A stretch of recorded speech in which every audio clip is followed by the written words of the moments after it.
추심도 기본적인 개념을 여기서 잘 이해를 해놓으면 나중에 이제 법규 가서 우리가 이제 URC라고 하는 것과 연결이 돼요.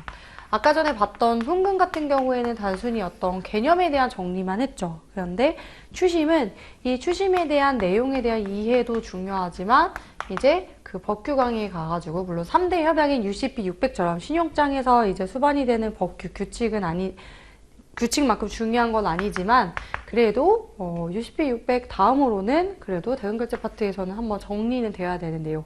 근데 뭐 이게 여기는 이해된 내용이 여기 가서 전혀 별개의 것이 아니라 지금 우리 교재에 정리된 이 개념이 결국에는 URC에서 나오는 개념이기 때문에 미리 정확한 개념에 대한 이해가 되어 있어야지만 URC를 쉽게 이해하고 넘어갈 수가 있다라는 거죠. 그래서 도대체 추심이 무엇이냐?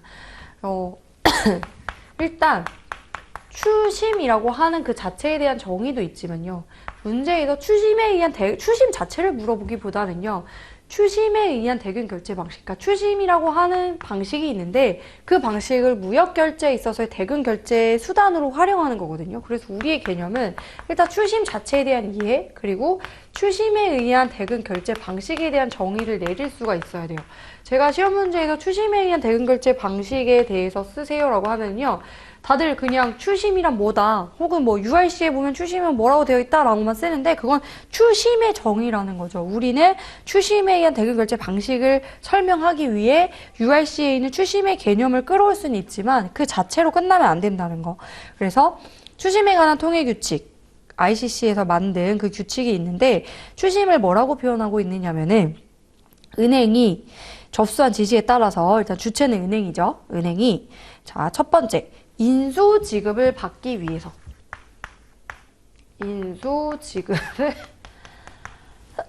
받기 위해서 또는 인수 지급과 상환으로 서류를 인도하기 위해서 세 번째는 기타의 조건으로 서류를 인도하기 위해서 결국에는 뭐냐면 서류를 취급하는 것을 의미한다.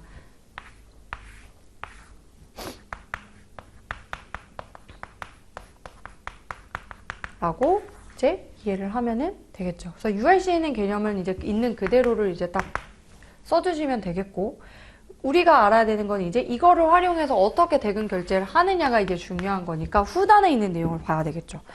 추심 방식에 의한 대금 결제 방식은 수출상이 발행한 환어음으로 우리가 알고 있는 이제 환어음이 등장합니다. 그래서 이 환어음으로 수입상의 거래은행을 통해서 단지 은행을 통할 뿐이라는 거죠.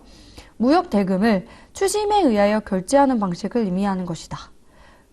그래서 송금 방식과 달리 채권자가 채무자에게 지급을 요청하는 방식. 그쵸? 환어음이 수반되기 때문에 당연히 채권자가 채무자한테 지급을 요청하는 방식이고 은행은 지급에 대한 확약 없이 단지 서류를 전달하고 대금을 전달한다. 중요한 문장인 거죠. 그래서 일단은 설명을 한다면 키워드가 환어음에 대한 부분 있어야 되는 것이고 그 다음에 은행은 지급에 대한 확약이 일단은 없다. 지급 확약 없이 그리고 서류를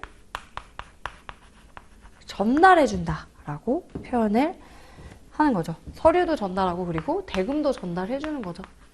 이러한 내용들이 다 이제 점수들이 쭉쭉 부여되어 있는 키워드이기 때문에 그래서 이제 공부하시고 외우시고 리마인딩 할 때도 내가 추심에 대한 정의를 잘 떠올리는지 추심에 대한 대결제 방식을 내가 이렇게 술술술술 잘 설명할 수 있는지를 꼭 체크를 해 나가셔야 되겠습니다.